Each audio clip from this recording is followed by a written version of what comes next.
Maayong adlaw na pud ka natong tanan. Magandang araw everyone. Hello, hello, hello. Kumusta kayo dyan?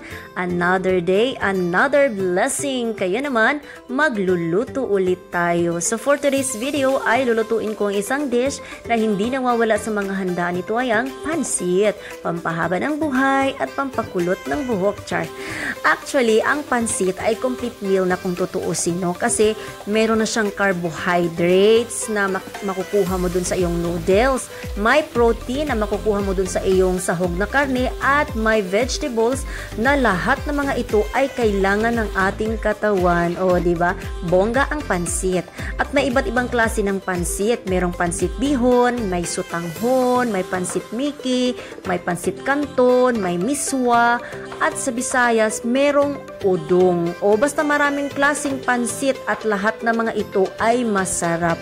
Pero ang lulutuin ko today ay pansit canton. So first thing na gagawin natin dito ay syempre i-prepara muna natin ang lahat ng mga sangkap para pag nag-start na tayo magluto mamaya ay dire-diretso na. At huwag kalimutan na hugasan ang dapat na hugasan. Gaya nitong karne na isasahog natin at ang lahat ng mga vegetables. Basta hugasan ang lahat na hugasan para naman hindi mabansagan ang ating pansit na walay hugas. O, char, diba? Ang mga gulay na sahog ko pala dito ay green beans o yung tinatawag na Baguio beans.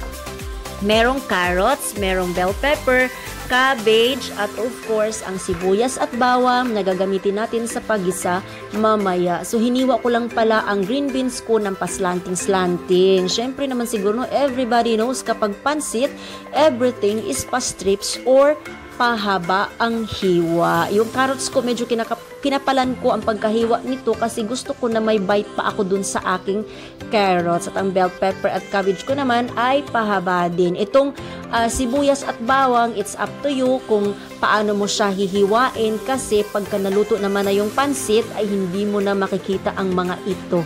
So may tatlong klaseng meat akong isasahog dito.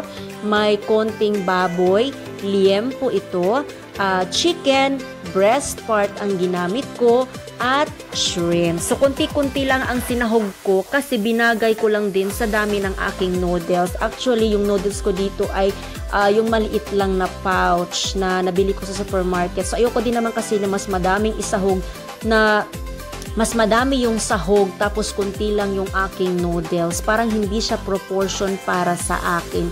So, gaya ng aking mga gulay, pa-strips din ang pagkahiwa na ginawa ko sa aking karne na baboy at chicken. Ang shrimp ko naman ay babalatan ko lang ito at i-reserve ko ang balat at ulo para papakuluan ko. Ang ginagawa ng iba dito ay dinidikdik ito at kinakatas para ihalo sa sauce. While ako, since nawala naman akong available na almiris, ay papakuluan ko na lamang ito. Same lang din yung habol natin dito, yung broth na makukuha natin sa ulo at balat ng shrimp. So while na waiting na pinapakuluan ko itong aking broth or pinapakuluan ko yung ulo ng shrimp at yung balat ng shrimp, ay nag-start na din ako na maggisa. So sinangkot siya ko muna ang baboy para kumatas ang mantika. Medyo kasi mataba ang aking baboy na ginamit dito kaya kailangan ko muna siyang katasan. Tapos sinunod ko na din ang sibuyas at bawang at yung chicken at shrimp. Tapos followed by the rest of the ingredients. So ganyan lang. Tapos, last kong nilagay ay ang repolyo. Sa bahay namin, at this point pa lang ay nilalagyan na ng tatay ko ng sabaw at ihahalo na din ang noodles hanggang sa maluto sila. So, sinubukan ko one time ang style nila. Ayun, nalata ang aking vegetables. Kaya ganitong style ang mas effective sa akin. Yung separate na niluluto ko ang meat at vegetables, tapos saka ko naman lulutuin ang noodles at paghaluin na kung naluto na yung noodles. So ganun yung style ko. So ayan, naluto na yung aking sauteed vegetables. Isusunod ko naman nito ngayong lulutuin ay ang noodles. So ang broth ko ay tinimplahan ko lang ito ng soy sauce, ng oyster sauce, ng ground black pepper, asin at konting-konting pampalasa, pampaumami lang kumbaga ba. Pero itong broth alone ay malasa naman na dahil dun sa sa katas ng shrimp. So ang gagawin ko lang dito ay papakuluin ko lang ng bonggang-bongga.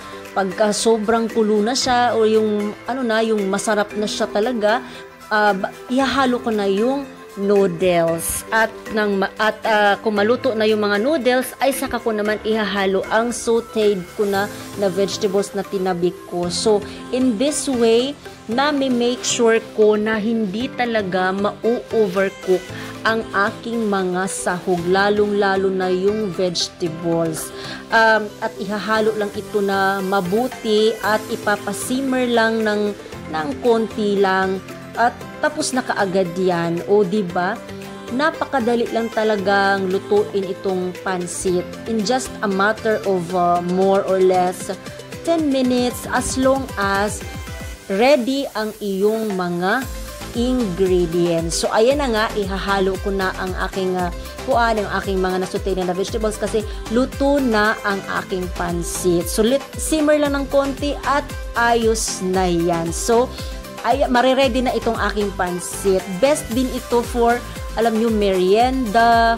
O, di ba, papalaman to sa pandesal, papartneran nyo to ng tinapay, o, di ba, double carbs. Or pang-ulam, tapos pigaan ng kalamansi. Oh, lala, this is it. Pansit. O, kayo dyan, ano pang hinihintay nyo?